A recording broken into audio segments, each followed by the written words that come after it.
Hello everybody, welcome back. My name is Cassie, and I talk about books and I review books on my channel.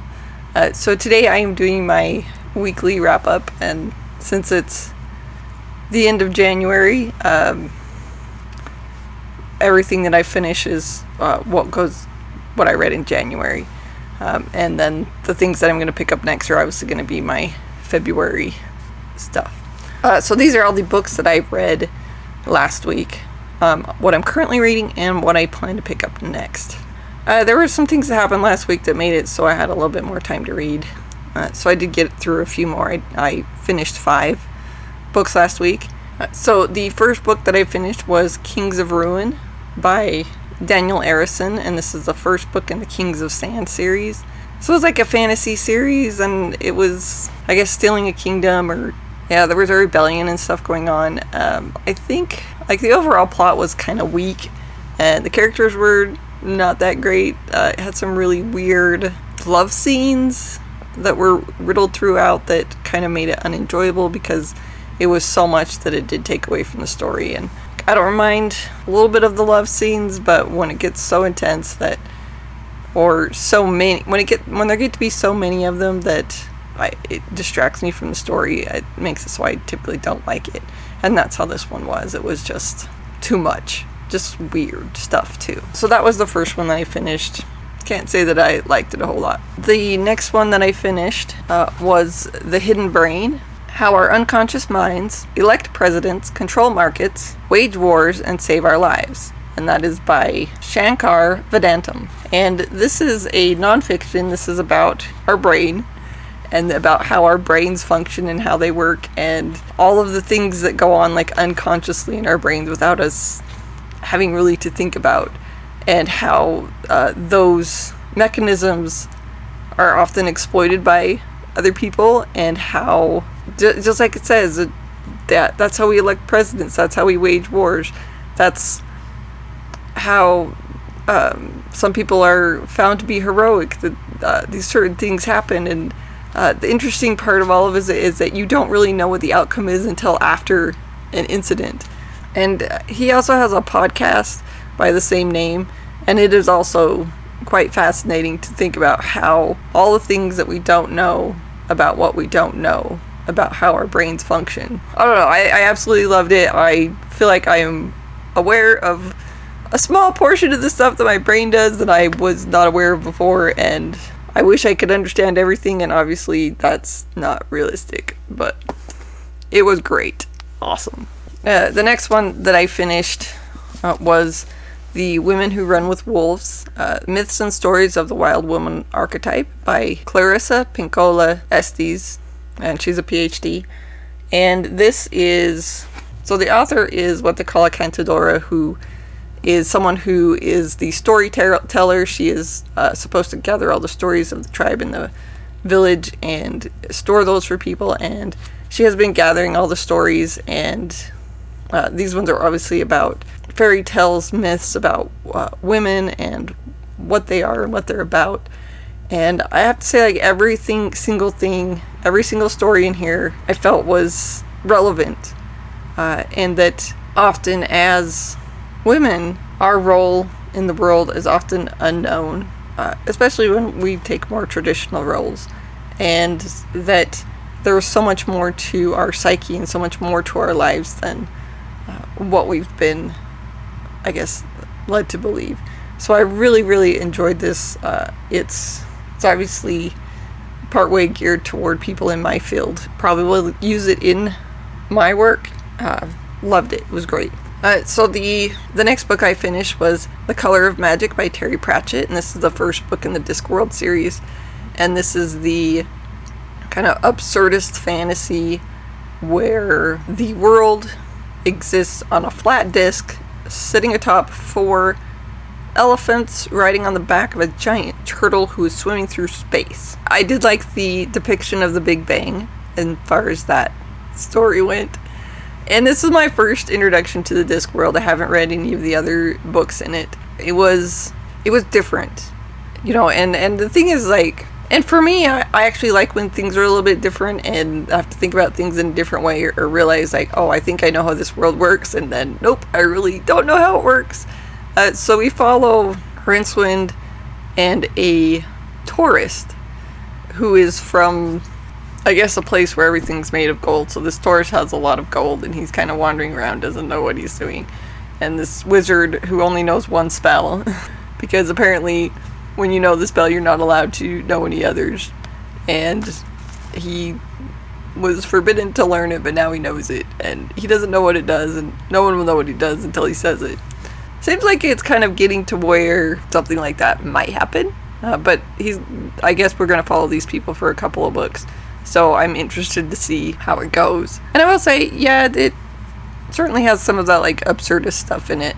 I just want to know more about Discworld, I guess. So I'm excited to continue that series. And I think that it just goes to show that even if you might have kind of not the best plot line, like we're following a tourist who wants to see parts of Discworld that he's never seen, and it makes it hilarious and absurd. So you don't immediately need a big plot. It's just what you do with that plot and what you do with the characters, because the characters were also a lot of fun.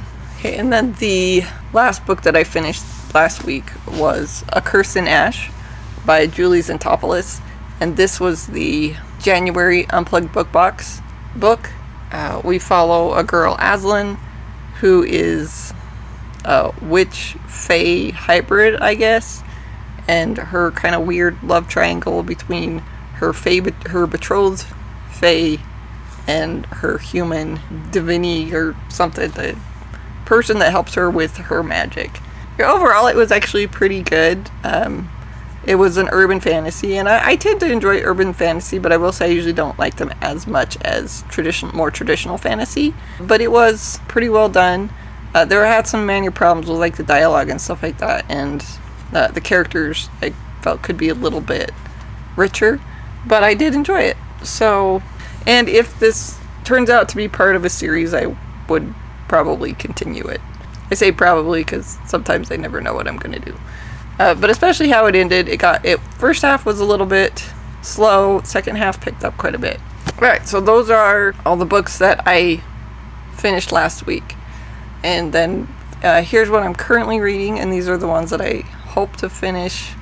Well, one of them I probably won't finish, but at least two of them I will probably finish before the end of January. So the first one that I'm currently reading is Fossil Men, The Quest for the Oldest Skeleton and the Origins of Mankind by Kermit Patterson, and this is a nonfiction about searching for human ancestors.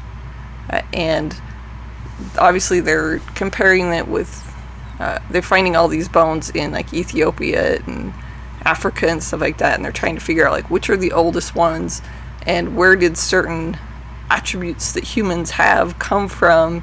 And they're finding like the more bones they're finding and the more skeletons they're finding and the older ones they're finding, everything that they seem to find seems to disprove something that they felt they know before.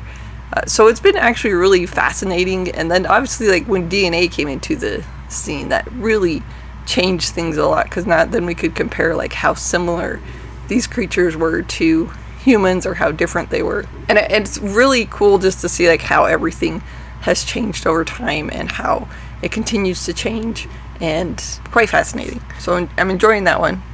The next one that I'm currently reading is The Ivory Key by Ashaya Raman, and this was the January Alcrate book. This is a Indian inspired fantasy, and what I'm liking about this so far is that it's not really a traditional one where it's like a girl and her love interest and they're trying to figure things out. This actually follows a family who are on a quest, a treasure hunt, heist, and there's danger at every turn, and they all have their own motives for getting the Ivory Key. Obviously, is what they're after.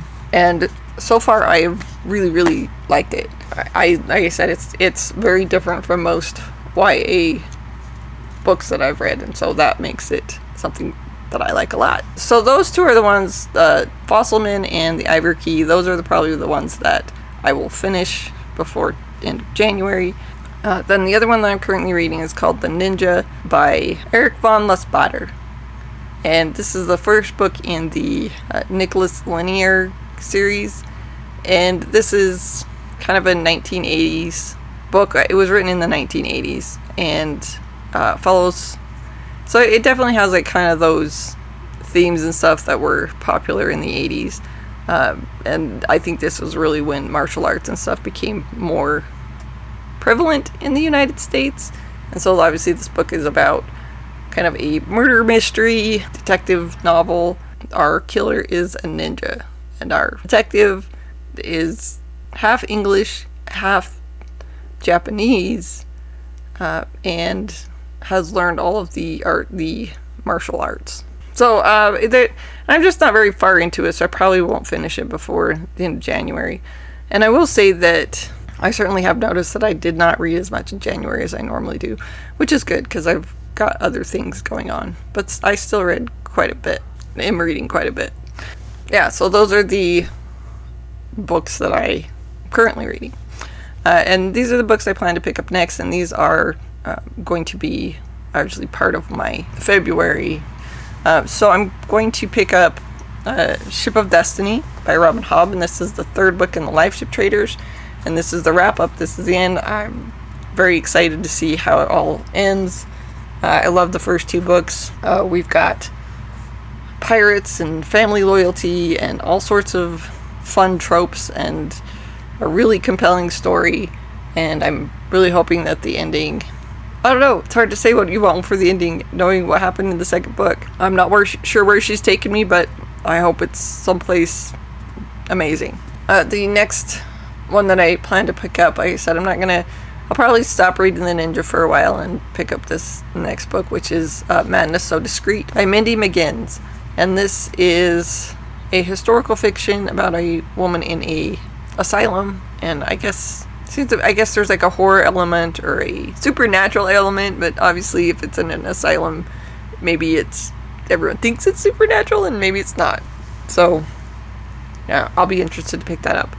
And then I will be picking up The Fires of Vengeance by Evan Winters, and this is the second book in the Burning series, and this is the sequel to Rage of Dragons, which I'm very interested to continue and see what happens next in. I really enjoyed the first one, so I'm excited to see what comes next.